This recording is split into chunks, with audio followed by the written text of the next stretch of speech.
अस्सलाम वालेकुम, welcome back to my channel. मैं जब छोटी थी तो बहुत सारी बातें ज़हन में आया करती थी कि जब मम्मी सालन बनाती हैं तो हमेशा वो सालन के अंदर खड़े सारे मसाले डालती हैं, जैसे प्याज, टमाटर और इस तरह से डिफरेंट किस्म के आइटम्स डालती हैं, मसाला जात सारे डालती हैं। लेकिन जब वो हमारे सामने बनकर तैयार होकर आता है तो शोरबे में ना कहीं तो प्याज नज़र आता है, ना कहीं पर टमाटर नज़र आते हैं। तो ये सब जाते कहाँ हैं? तो मेरे ख्याल से ये सब कुछ मैं आपके ऊपर छोड़ती हूँ, क्योंकि ये सब चीज़ें आपके ज़हनों में भी ज़रूर आती होंगी कि हम लोग किस तरह से सालन बनाते हैं, औरतें कैसे सालन बनाती हैं। तो जी आज हम इसी तरह से एक प्यारी सी रेसिपी शेयर करने जा रहे हैं। तो ये है जी काले चने की रेसिपी। इस सालन के लिए मैंने सबसे पहले आपके सामने जी डाल दिया प्याज, टमाटर और काले चने भी, और उसके साथ मैंने हल्दी और नमक ऐड किया और 2.5 गिलास पानी डालकर तकरीबन मैंने 20 मिनट के लिए इसको हीट लगवा दी। उसके बाद जब मेरे चने बिल्कुल परफेक्टली गल गए, उसके अंदर मैंने डाल दिया जी घी, और फिर मैंने इसके अंदर डाला है लाल मिर्चों का पाउडर, फिर इसके अंदर डाला लहसुन अदरक का पेस्ट भी मैंने पहले ही डाल के हीट लगवा ली थी। सारी चीज़ें जब अच्छे तरीके से अपना जो है इसके अंदर असर छोड़ देंगी तो फिर मैंने इसको अच्छे तरीके से भूनना शुरू कर दिया। देखिए यहाँ पर हमने एक चीज़ का बहुत ज़्यादा ख्याल रखना है कि हमने इसको कंटिन्यूसली इसको हिलाते जाना है और इसको भूनते जाना है। यहाँ पर मैंने फिर से 1.5 गिलास पानी डाल दिया। जब मेरा सालन तकरीबन आधा भून चुका था, उसमें मैंने पानी डाल कर इसका जो स्टॉक होगा वो अलग कर लेना है, यखनी जो होगी वो अलग कर लेना। यखनी अलग करके इसको फिर से हम भूनते रहेंगे और भूनते भूनते इतना होना चाहिए कि इसका जो ऑयल है वो साइडों पर नज़र आना शुरू हो जाए।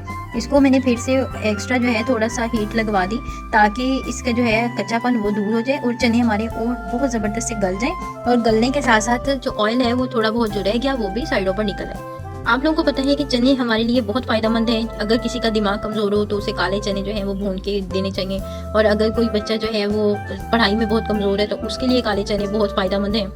ये ना सिर्फ हमारे डाइजेस्टिव सिस्टम को ठीक करते हैं, उसके साथ साथ हमें दिमागी तौर पर, जिस्मानी तौर पर बहुत ज़्यादा ताकत देते हैं। घोड़ों की खुराक जो होती है वो काले चने होते हैं।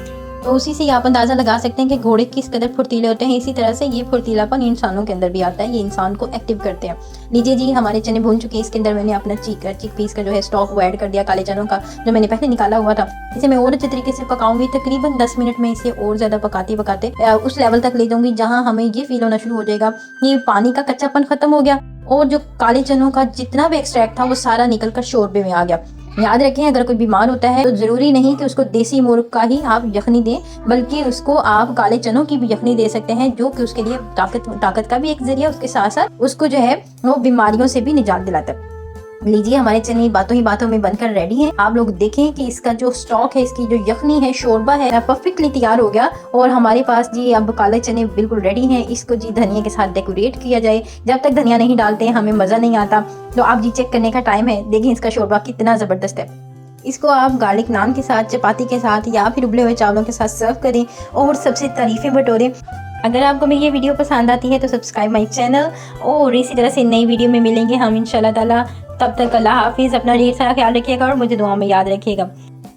इसी तरह से नई और मज़ेदार सी रेसिपीज़ के लिए मेरे चैनल पर जुड़े रहिए। यूनिक रेसिपीज़ आप लोगों को इसी चैनल पर मिलेंगी। तब तक अपना ख्याल रखिएगा। अल्लाह हाफिज़।